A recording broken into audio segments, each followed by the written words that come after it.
From the CISO Series, it's Cybersecurity Headlines.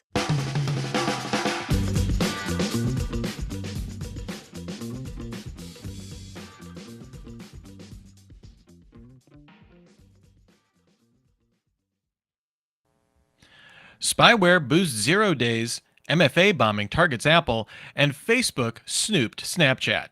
These are some of the stories that my colleagues and I have selected from this past week's cybersecurity headlines. You know, it's like that rack of books at the bookstore. We got Steve's picks, we got Sean's picks, we got Rich's picks here. And now we're ready for some insight and opinion, as well as some expertise from our returning guest, Yaron Levi, the CISO over at Dolby. Yaron, thank you so much for being here. Cannot wait to get into all the news with you. Oh, thank you. Glad to be here again.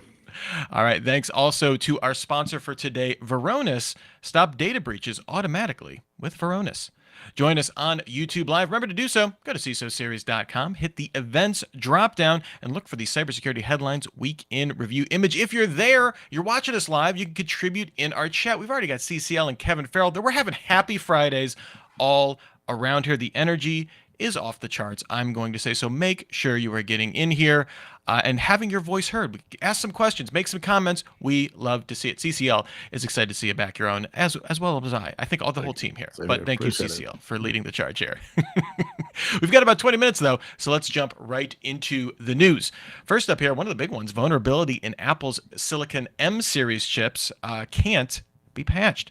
We've talked about software-based vulnerabilities all the time here on the show and in cybersecurity headlines in general, but academic researchers from a number of U.S. universities have together discovered a vulnerability that allows hackers to gain access to secret encryption keys on Apple's computers with Apple's new Silicon M series chips. And this isn't just one series. We're talking the M1, M2, M3 that's in basically every Mac that they're selling now. The vulnerability lies in prefetchers, which predictively retrieve data before a request to increase processing speed, but turns out leaves it open for a malicious attack. The researchers have consequently named the attack GoFetch, which in terms of silicon hardware vulnerability names is pretty weak sauce. And they say it's unpatchable because the issue lies in the architecture of the chip itself. We'll have a full link to the research report if you want to dig into all of the gory details. They are quite fascinating. So Yaron, if this is correct, it appears to be, it's a pretty big deal when you have unpatchable like hardware silicon flaw down to the architecture level. It definitely shines a security spotlight on hardware manufacturers. We've seen similar predictive CPU flaws. We're thinking like Spectre, Meltdown, that kind of stuff. I'm curious, how serious can this become with Apple here? That's a great question. I mean, so like you mentioned, we had Meltdown, we had Spectre, Downfall. So you have to have like a cool name. I mean, for yeah, that's what I'm saying. GoFetch, come on, you got to try hard. You have to, right? Yeah, but I think again, if you put a sensational headline aside, I think these vulnerabilities are super difficult to exploit because usually it requires a physical access to the machine for a very long time. So actually, the reality is attackers don't need to work that hard, right, to compromise system. I mean, but they still can get by with like exploiting like 1, 2, 3, 4, 5, 6, password, right? So, yeah. but yeah, I mean, it's a big deal in the sense that there's a lesson learned here that you still a hardware manufacturer, and if you need to do first of all a better threat modeling, but secondly, if you have to to patch something like this when you have like millions of devices, I mean, it's really really difficult. So. Nothing is perfect. I'm not terribly concerned about it, but yeah, not fun. Yeah, and we'll keep an update. CCL was asking if this was like a situation where there's mitigations maybe, but there's a performance penalty or something like that, like not easily patched. And from what I've seen in all of my research, they're saying can't be patched, at least current understanding. But if there's any updates, cybersecurity headlines, we will keep you updated. Yeah. Next here, Chinese hacking group uses family members to surveil targets.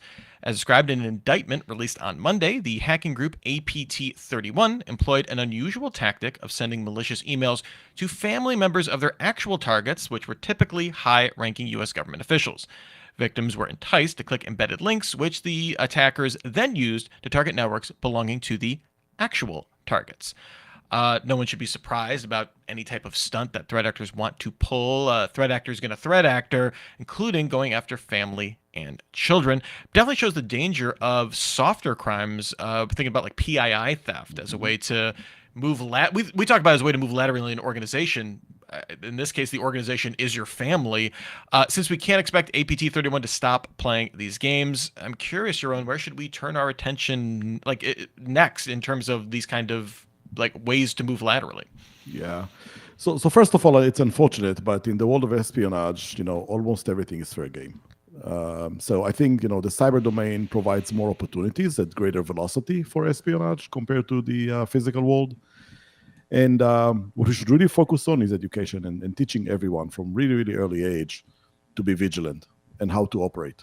And especially if you are, family member of a service member or somebody in like a high-ranking or sensitive position, you should take care of that, pretty seriously. I mean, across your company, because they will stop at nothing, obviously.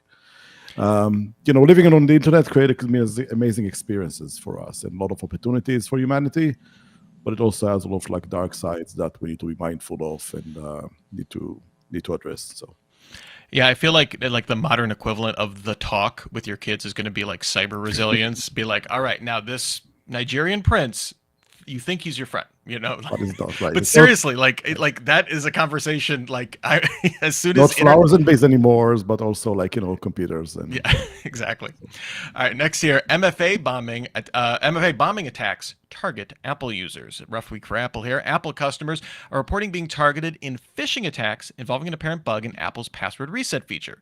The phishers are using push bombing attacks to inundate victims with multi-factor authentication alerts, hoping the victim will approve a password change or login. Just annoy them long enough, maybe they'll click.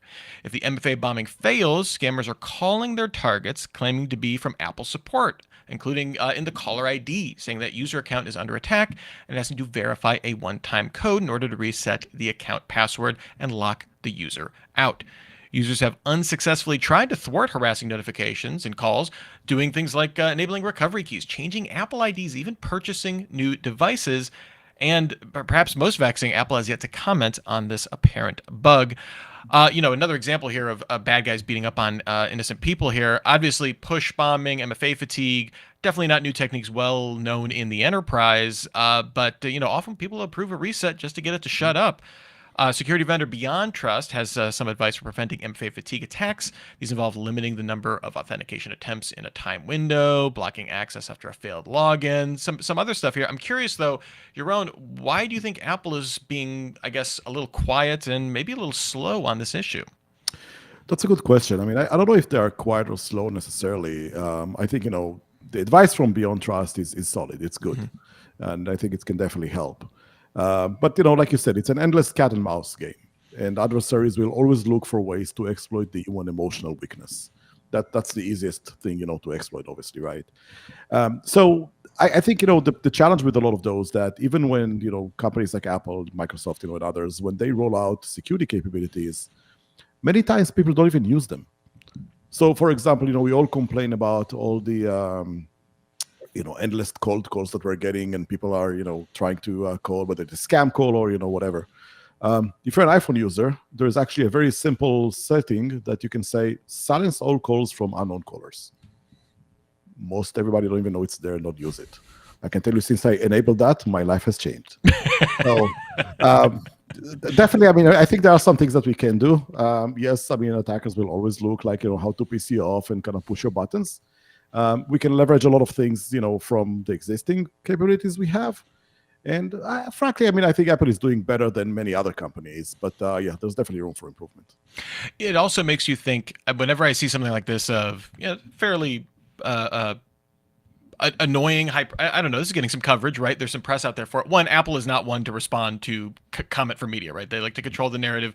But the other thing I always think of when I see things like this is, okay, what is not being said? Is there something they can't say because they're investigating this? Are they working with, if this is, from a more advanced threat, they might be working with an agency or something like that. So I also am sympathetic to the fact that their hands may be tied, trying to, to work out where this campaign is coming from on that side. Not to, give them too much of the benefit of the doubt, but there's reasons why you couldn't say something very often. And I also wonder, in these cases, what if we think differently about this problem? And instead, everybody can buy a server, set up a server, and just kind of run hyper-scale campaigns and just, spray the planet, right? Mm-hmm.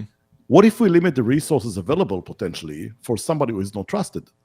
So if you've a new person, never used anything before, what if you can only get like a very small server and we can rate limit you to begin with? So we kind of limit your ability to even launch something like that. Yeah. Right? Move it closer to the source of the problem, as opposed to those who need to deal with it. Yeah, go up the supply, the potential threat supply chain, Yeah. for lack of a better term. Yeah, definitely something to think about in terms of who is responsible, right? Apple is the final chain in that pipe, but definitely not the only part of it. Next up here, kind of maybe going for a little a reaction to some of these threat stories we've here. A think tank calls for U.S. military cyber service. This comes from a new report from the Foundation for Defense of Democracies, and it calls for a dedicated cyber force in the military. It notes that U.S. Cyber Command currently contends with inefficiencies by dividing labor between multiple service branches. The lack of dedicated cyber focus by all of these services also does things like hurt recruitment effort. Like someone that might want to be getting into a cyber job, maybe doesn't want to. Joining the military is a lot of responsibilities there. That's all I'm saying. The report did not make specific recommendations for what a cyber force would look like. They're not, trying to outline it necessarily, but definitely calling for it. And one of the co-authors, retired Rear Admiral Mark Montgomery, said the U.S.'s cyber status quo fails to keep up with its enemy's capabilities. So, Yaron, we've seen numerous departments and agencies crop up during this administration and the previous one, some of which were intended to consolidate various other security undertakings. Do you feel this report? Would be of benefit to national interests, or would it be another case of too many cooks in the kitchen? Well, first of all, we know that governments are very efficient and they run perfectly, right? So, of course, famously known for that. Exactly. So, we have so many agencies that are kind of doing the same thing. So, yes, there are probably a lot of cooks in that kitchen. But if we think about military in general, of course, there are many duplications of efforts and across the branches and the three-letter agencies. But if you look at through history, from the dawn of humanity, people fought on land. And then about 3,000 years ago, we started to fight on the sea. And around World War I, early 20th century, we took, the war to the air. Now, cyber, is another domain, right? So it's same way we have Army and Navy and Air Force. We need to have probably cyber force. And we created Space Force before. Maybe, I don't know if that was the right priority or not. Maybe. I'm not aware to, the threats in that area, but that's not my expertise.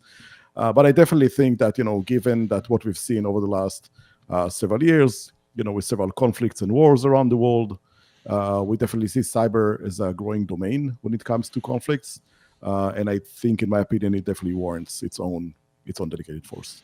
Yeah, going from the Army Air Corps to the Air Force, it took some time for the kind of stuff to shake out. Yeah. So definitely see if this will gain some traction. This is a think tank paper, but some prominent voices behind those are the kind of things that get the ball rolling sometimes. All right, before we move on to our next story, I want to spend a few moments with our sponsor for today, Varonis. Ready to reduce your risk without taking any? Try Varonis's free data risk assessment. It takes minutes to set up, and in 24 hours, you'll have a clear risk-based view of the data that matters most and a clear path to automated remediation. Get started for free today at varonis.com/CISO Series. Next up here, Google inadvertently recommends scam sites. SEO consultant Lily Ray spotted Google's new Google Search Generative Experience recommending malicious or otherwise spammy sites in its conversational responses. An investigation by Blibby Computer found signs that these responses were part of the same SEO poisoning campaign, often using the .online top-level domain and similar HTML templates.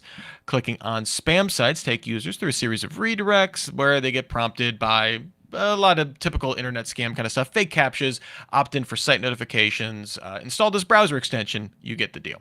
Google said it removed the example cited and continues to update its advanced spam fighting systems. So Yaron, not a good look for generative AI, but one that fits within its limitations of being able to gather lots of facts, but not necessarily kind of know what it's talking about. Pattern recognition, extremely fancy autocorrect, etc., etc. Again, though, another demonstration of how easily bad actors can game a fledgling systems, although certainly not new in search, in terms of search ads or something like that. We've seen malicious ads there before. I'm curious, what are your thoughts? Yeah, so, I really like Mr. Miyagi, the Karate Kid. And, he always said that there is no such thing as a bad student, only bad teacher. So if you feed the model with bad input, you will get bad output. I mean, that's the reality. Mm-hmm. And unlike humans, machines don't have judgment, and they can't really distinguish between good or bad. So I don't think this is show how easy bad actors can manipulate the system. I think it points more to the fact that the input is not sanitized properly. And this is something I would expect, a company like Google, to do better. But look, why are we surprised? Injections of bad input is the most common software vulnerability for the last 20 years. Like OWASP top 10, et cetera, et cetera. It's always some kind of form of injection. CWE top 25, some kind of form of injection. So it's mostly because we failed to implement proper input validation. So again, it's a new iteration of the same old problem, in my opinion. I'm surprised in a lot of the coverage of this. I didn't see like someone from Google saying, "Oh, we're going to put an AI system on top of our AI system to vet the, put those AI turtles all the way down."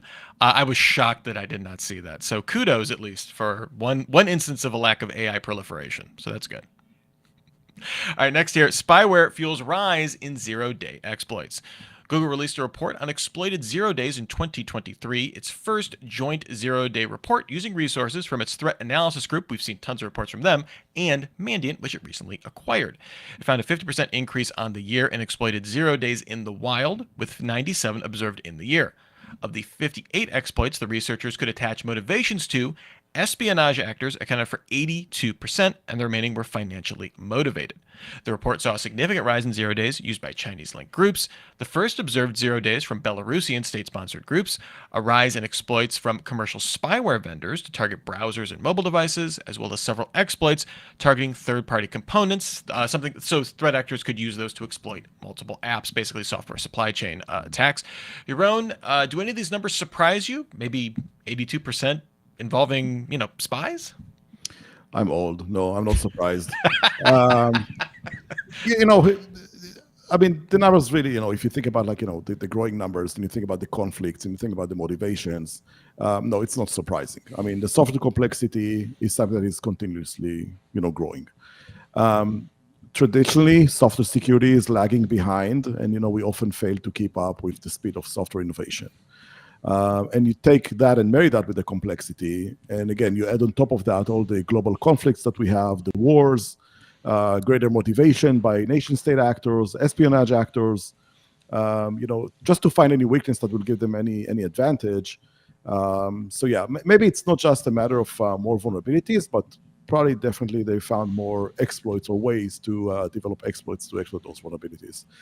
So in addition to that, we talk a lot about AI and how AI is a force multiplier. So obviously, those tools available for adversaries too. So that's another dimension or potentially something that, can help accelerate or expand that. So unfortunately, not surprised. And fantastic point by David Cross in the chat here. Spyware is struggling to survive due to all the attention they're getting to be taken down. So they need more zero days to persist in this business. I think definitely some sound wisdom by Mr. Cross. Thank you for the comments. Please, let's get some more going here. And our final story for today: Facebook snooped unencrypted Snapchat traffic. Filed this under "I'm shocked there's gambling in this establishment."